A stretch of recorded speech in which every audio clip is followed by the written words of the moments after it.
señor director, me voy a sentar aquí.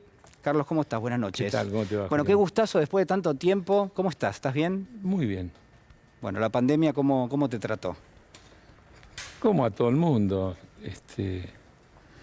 con todas las restricciones que hemos tenido que aceptar. Sí.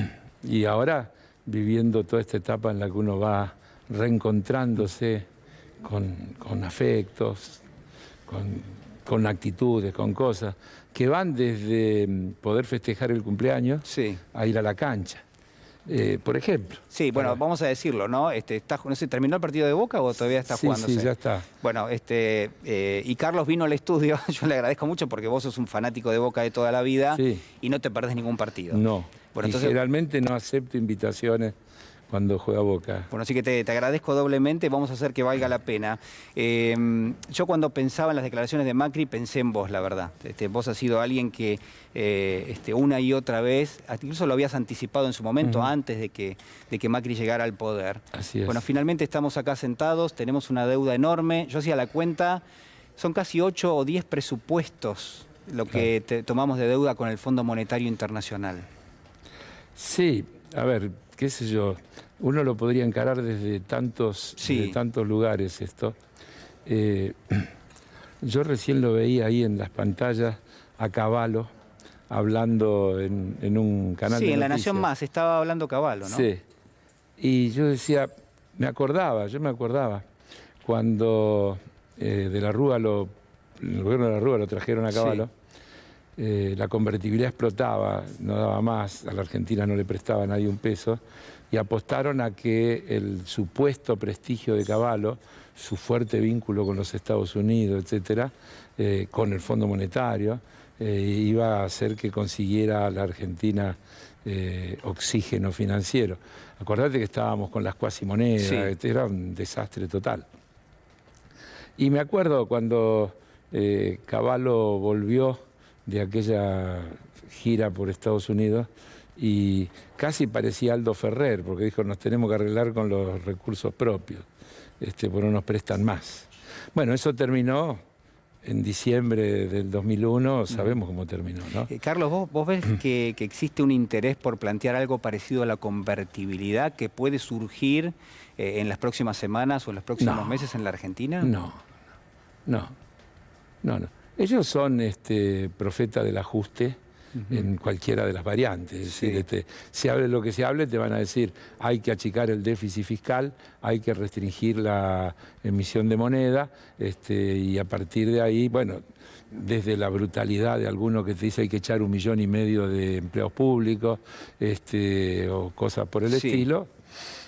Siempre la receta es la misma, son variaciones de la misma receta. El ajuste como camino. Yo te escuchaba a vos recién y hay un lugar que no estoy de acuerdo con tu descripción. A ver, sí, te escucho. Yo creo que la Argentina tiene un camino, porque prácticamente, como vos lo planteaste, es default o sumisión. Y a mí me parece que no, que hay que seguir negociando desde posturas de firmeza y sin hacer concesiones y sin aceptar de ninguna manera. Mirá, la primera cosa inaceptable son los condicionamientos. Antes de las cuestiones económicas es que quieran gobernar o decirnos cómo tenemos que gobernar los argentinos. Toda esta cosa de tienen que cambiar la legislación laboral, tienen que cambiar la legislación previsional, tienen que recortar aquí o recortar allá. Néstor Kirchner dijo, los muertos no pagan.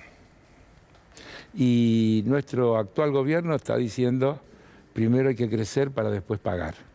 Es decir, es de perogrullo si yo te digo que si la Argentina tuviera un Producto Bruto del doble de lo que tiene actualmente, el peso de la deuda sería de la mitad.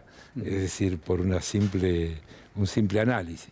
Y que si Estados Unidos tuviera la deuda externa que tiene la Argentina, se matarían de risa, porque no tendrían en términos relativos, claro, siempre es en términos relativos.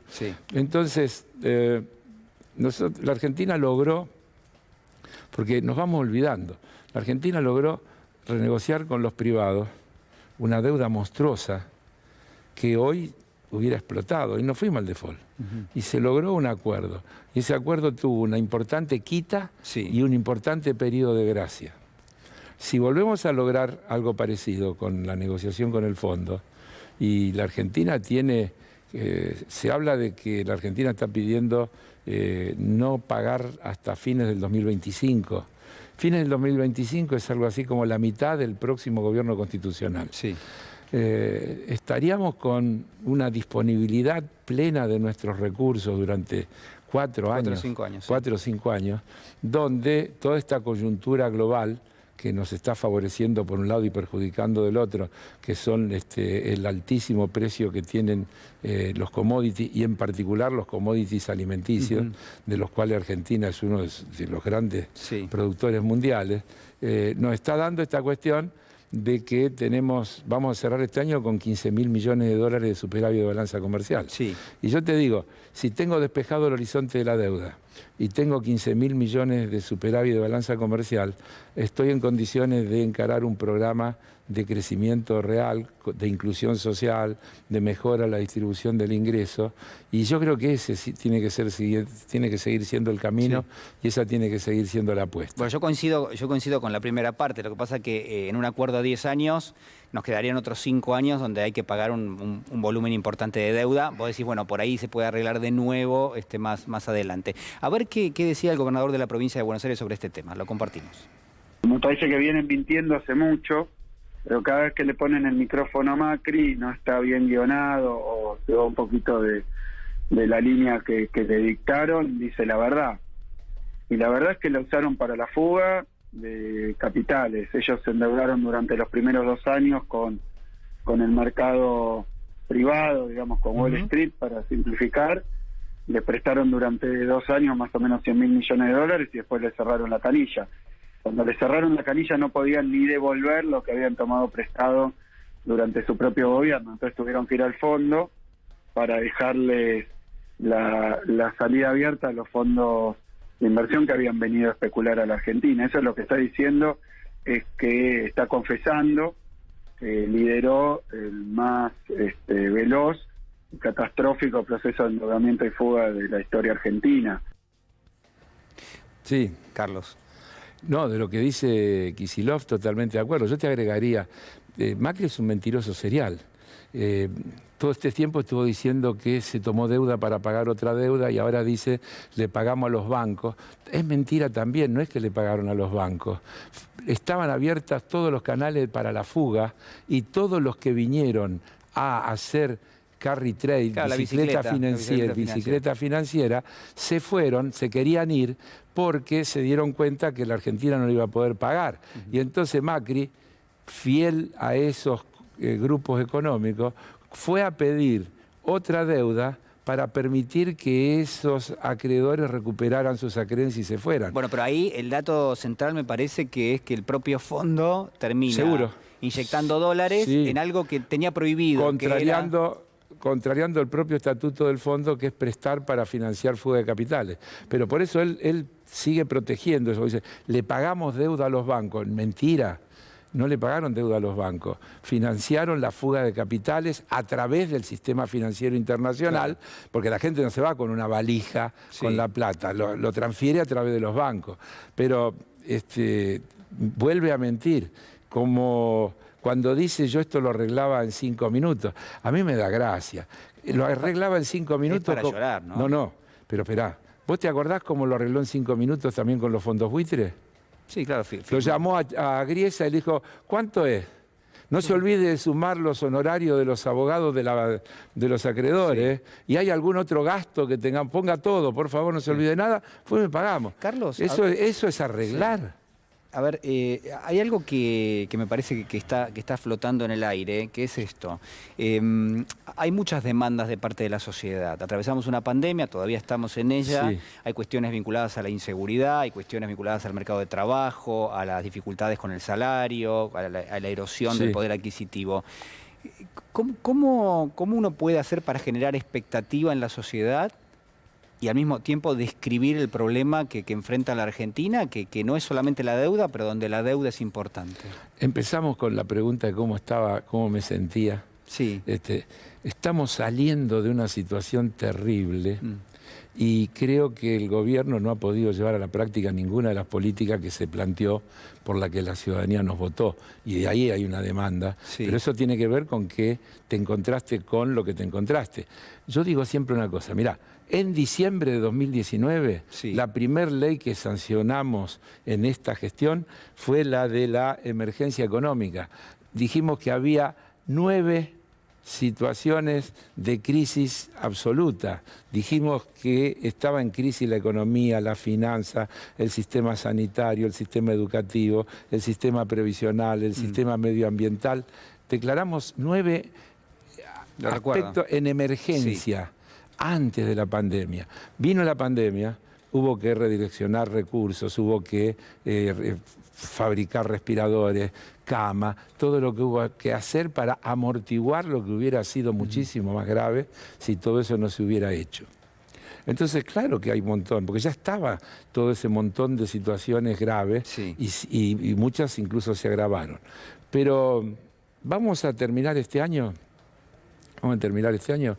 con un crecimiento del Producto Bruto cercano al 10%, que es más o menos recuperar lo que se perdió en el año anterior, 10%.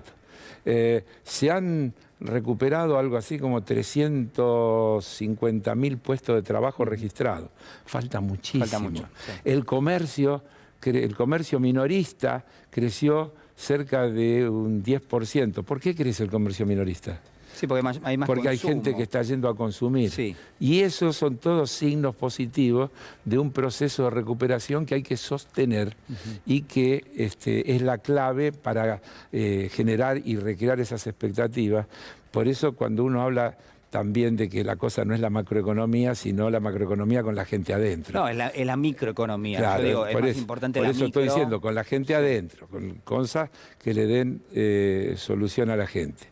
Yo creo que el camino es estoy convencido, vos lo decías recién, hay 2 modelos, no hay... ¿Vos pensás como yo que hay 2 modelos? Hay 2 modelos, clarito, no hay alternativa. Lo que hay después es maquillajes, pero hay 2 modelos. Hay un modelo donde el Estado, en representación del conjunto de la ciudadanía, fija las reglas, a partir de una cosa, Julián. Desde que existe el mundo, las leyes se han hecho con la idea de que tienen que proteger a los que son débiles. Los poderosos no necesitan leyes, te imponen el poder. Por eso los poderosos siempre no quieren leyes, quieren mercado, quieren que la cosa fluya libremente. Hablan de la meritocracia, cada uno lo que le corresponde, los méritos que hizo. El concepto de libertad, que es la libertad para ellos. Claro, un absurdo concepto de libertad. La libertad primera es la igualdad de oportunidad de verdad, y la igualdad de oportunidad de verdad tiene que ver con el pibe desde la cuna, con la alimentación de los primeros años, con el acceso a la educación, con todas las cuestiones. Entonces, son unos farsantes, de verdad son unos farsantes. Y lo llenan de palabrerío y qué sé yo cuánto. Siempre usan, vos me lo escuchaste decir un montón de veces, al dólar ilegal le dicen blue, porque el blue es el color de la libertad. Ellos siempre tienen vinculada la libertad de ellos a la ilegalidad. Libertad para llevarse la plata para afuera. ¿Por qué se la pueden llevar para afuera? Dicen que porque en la Argentina no hay seguridad jurídica. 2 mentiras enormes. Primero la ganaron, ¿no? Es buena para ganar este país, pero no es buena para dejarla. Segundo, y los norteamericanos, alemanes, ingleses, franceses, etcétera, que también se la llevan a los paraísos fiscales. ¿Por qué se la llevan? ¿De qué inseguridad jurídica huyen ellos? Entonces son todas mentiras que te instalan, que te construyen.